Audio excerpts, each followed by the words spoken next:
of a lot of news and developments. Good evening, Hugh. It's great to be back with you.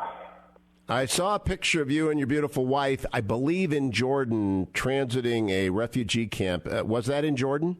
Yes, Hugh. We were at the Zatari refugee camp about 10 kilometers south of the Syrian border, where now 80,000 Syrian refugees are living under the most difficult conditions most Americans could imagine, trying to get by on $15 a month of food, and with a newborn baby being born every 2 to 3 hours. Much of this is a consequence, of course, of U.S. inaction in Syria and the broader Middle East. So my first question is one that you're uniquely positioned to answer, given the volcano of refugees erupting from both Syria and Libya as a result of, some would argue, Obama, Clinton, Kerry policy. What is the United States' responsibility at this moment towards these millions of refugees on the march or across the waters? Well, Hugh, unfortunately, let's not forget also Iraq and Afghanistan, given the president's policy in those countries. But let's just take Syria as an example. The refugee crisis that we see in Europe right now, that I witnessed firsthand in Jordan, it's just a symptom. The ultimate disease, though, is the failure of U.S. policy in the Middle East and inaction in Syria. The European Union today began talks about maybe resettling 160,000 refugees. That seems like a lot, but there are over 4 million Syrians right now, by most estimates, outside the country. Another 7 million have been displaced within the country. So even 160,000 refugees being accepted by Europe is just a drop in the bucket. What you ultimately have to address is the disease. And as one of those Syrians in that camp told me, 22 million Syrians don't want to move to Europe or the United States. They want one Syrian to leave their country so they can go back to their country, and that would be Bashar al-Assad. And ultimately, U.S. policy should focus on Bashar al-Assad's removal from power so the Syrian people can go back to a country of their own. Now, would his removal at this moment allow for the Nusra Front or another branch of ISIS to dominate the state and create a reign of terror that makes even Assad, though it's hard to believe, seem tame? That is a risk, Hugh, and it is greater risk now than it would have been 4 years ago. But it's important that all the listeners know that it's not simply Assad versus, say, the Nusra Front, an al-Qaeda-affiliated group, or the Islamic State.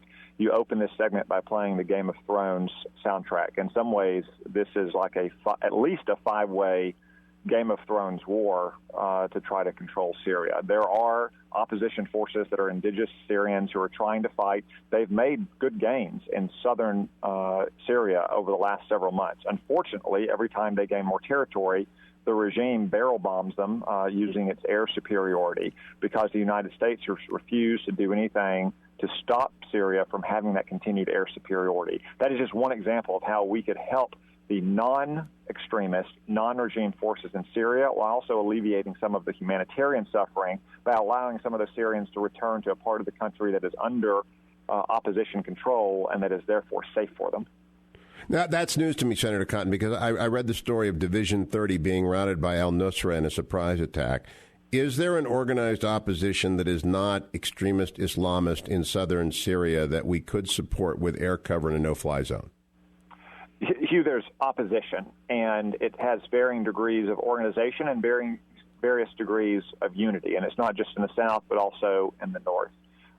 But it's hard to remain organized and retain fighters with high morale when you get barrel bombed, oftentimes with chlorine bombs, from Bashar al-Assad's aircraft every time you gain ground in the daytime and then have to retreat at night. That's just, like I said, one example of what the United States could be doing, could have done long ago, not only to advance our strategic interests in Syria, which is to ultimately have Bashar al-Assad leave power, which would also be a great blow to Iran, since he's their main client in the region, but it would also alleviate some of the human suffering that we saw at that camp or that we see on display in Europe right now. Now, let me switch while I have time, Senator Cotton. I believe you are the only member of the Senate who voted against Corker Menendez-Cardin. Am I not correct? Correct. And so congratulations on that. Everyone is condemning Corker Menendez-Cardin now on our side of this argument because they're going to filibuster the Iran deal. Tough question for you. I ask them. Should we invoke the Reid rule to break the filibuster to bring the Iran deal to a vote and therefore send the repudiation of it to the president's desk? Well, Hugh, let me also say that I offered a specific amendment to the Iran Nuclear Agreement Review Act that would have exempted it from the 60-vote rule. And the Democrats refused to even allow a vote on that amendment, which at the time told me all I needed to know about what their intent was on the ultimate review of this deal. As far as the filibuster rule goes, I'm always open to revisiting those rules. I simply don't think at this time that it gets us much in the end, as long as the president is still a Democrat. The reason that Harry Reid used the filibuster used the nuclear option to overturn the filibuster for executive nominations is that something that the Senate can do on its own, because the House Republicans certainly would have blocked any legislation he tried to use at a bare majority threshold. It's something I'm open to in the future, but I don't think it would be prudent at this point to do so, because President Obama would still certainly veto it, and we wouldn't be able to override his veto. In terms of the ultimate... He might accept the defense appropriations bill, so we'll come back to that another day. Is it the rule of the Senate and the House that a joint resolution of the body, not a law, can be filibustered, or is that a straight up or down vote, Senator Cotton? I believe it's still subject to the filibuster rule in the Senate, Hugh, but I'm not positive about that. And I would simply say whatever vote we end up casting in the Senate and the House, whether it is a simple resolution of disapproval under the Corker-Cardin procedure, or if it's a statement that the president has not complied with the Corker-Cardin rule because he hasn't turned over the two side deals, what is clear is that a majority of both the House and the Senate will register their opposition to this deal, which reflects the 2-to-1 opposition of the American people to this deal. And that's truly unprecedented. Never in American history will an international agreement like this have gone forward in the face of such strong majority opposition. Given that he has broken the Corker-Cardin deal, does anyone contemplate standing as the Senate or the House to bring a lawsuit to enjoin the lifting of the sanctions that come about as a consequence of the executive agreement, which is not a treaty? Well, Hugh, I'm merely a recovering lawyer, so I'm going to leave that to you and Mike Pompeo whenever he's on later with you. But that would obviously be one option, since the president didn't comply with the terms of Corker-Cardin. I would argue, as I believe Mike is arguing, that the 60-day clock has not started ticking yet, and therefore the president doesn't have power under the Corker-Cardin legislation to lift sanctions. And if he attempts to lift them, then perhaps there would be standing either through congressional standing, as we saw today. There's going to be some degree of congressional standing to challenge some Obamacare decisions. But also there could be individualized standing of companies or individuals who might be harmed by that decision to lift sanctions.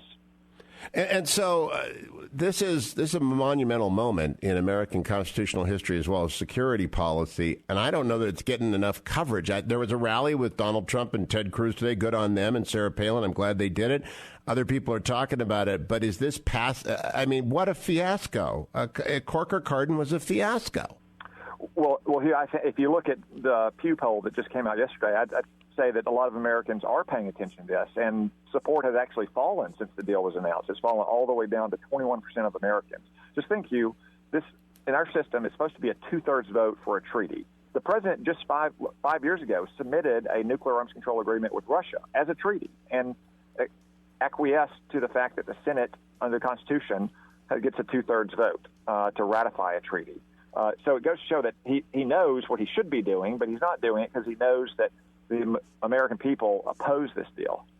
Earlier today, Ayatollah Khamenei, the supreme leader, tweeted out a prediction of the destruction of Israel within 25 years. Will that have any impact on your Democratic colleague, Senator Cotton?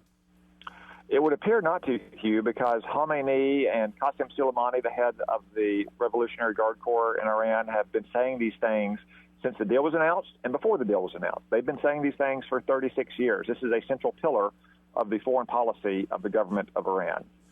So it would appear not to have any impact on it. I can't believe it would. It would not. Now, I would add this, Hugh. When I was in Israel last week, from the prime minister on down to include opposition officials, they had uniform opposition to this nuclear deal. They also noted that the immediate consequences of the nuclear deal aren't going to be nuclear. It's going to be Iran getting tens of billions of dollars to continue its support for terror and proxy dictators like Bashar al-Assad. And that's the more immediate question that the United States has to confront, because we're going to be enabling Iranian terror and Iranian aggression throughout the Middle East, even if the nuclear consequences in the long term are graver. Senator Cotton, great to have you back. Thanks for the report from Jordan, and good luck in stopping this deal some way, by hook or by crook. I'll be right back, America, with Congressman Mike Pompeo, the aforementioned.